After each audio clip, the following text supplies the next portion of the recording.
साहब के उस समय 4 बच्चे थे। जब बाबा साहब यहाँ पढ़ाई करने के बाद जब विदेश में गए, विदेश में जाने के बाद बाबा साहब के बच्चे बीमार होते हैं, उनके पास पैसा नहीं होता है कि बच्चों का इलाज करा पाए। दवा के अभाव में बच्चों की मौत हो जाती है और उनकी पत्नी कहती है कि डॉक्टर अंबेडकर अब कोई बच्चा मेरे पास नहीं बचेगा। बाबा साहब कहते हैं कि रमा तुम्हें 4 बच्चों की चिंता है, लेकिन इस देश में करोड़ों ऐसे बच्चे हैं जिनके आगे पीछे कोई नहीं है, उनकी भविष्य अंधकार में है।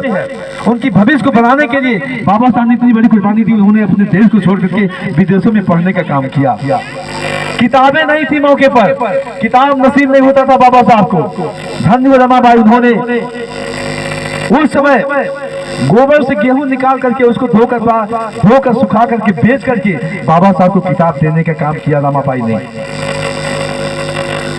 आज उन्हीं रमाबाई की बदौलत बाबा साहब ने देश विदेश में पढ़ा, दुनिया की सबसे टॉप 10 यूनिवर्सिटी नालंदा विश्वविद्यालय को टॉप किया, कैलिफोर्निया यूनिवर्सिटी को टॉप किया, कोलंबिया यूनिवर्सिटी को टॉप किया बाबा साहब डॉक्टर बी आर अम्बेडकर में। जिन्हें बाहर बैठाया गया था, पानी नसीब नहीं हो रहा था, विद्यालय के बाहर बैठाया गया, ऐसे बाबा साहब ने इस दुनिया के जितने भी टॉप यूनिवर्सिटी से सबको टॉप किया बाबा साहब ने। और इस देश में जब बाबा साहब को संविधान लिखने की बात आई तो मैं आपको बताना चाहता हूं, उनके साथ जो बर्बरता हुई थी, उनके जीवन के साथ जो खिलवाड़ हुआ था, उनके भावनाओं के साथ ठेस पहुंचाया गया था, बाबा साहब ने अपनी कलम की ताकत से कोई कसर नहीं छोड़ा। और संविधान जब लिखने की बात आई तो बाबा साहब ने इस देश में न जात को देखा, न धर्म को देखा, न मजहब को देखा, उन्होंने सबको बराबरी की कलम, अपनी कलम की ताकत से सबको बराबरी का हक देने का काम किया।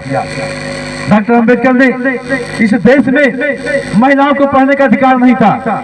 शायद आप लोगों को जानकारी होगी कि महिलाओं को पढ़ने का अधिकार नहीं था, लेकिन धन्य हो बाबा साहब, उन्होंने महिलाओं को 50% आरक्षण देने का काम किया। इस संविधान के पहले कोई और संविधान हुआ करता था, जब किसी पति की मौत होती थी तो पत्नी को जिंदा जला दिया था। उसमें भी बाबा साहब ने अपने संविधान में उस प्रावधान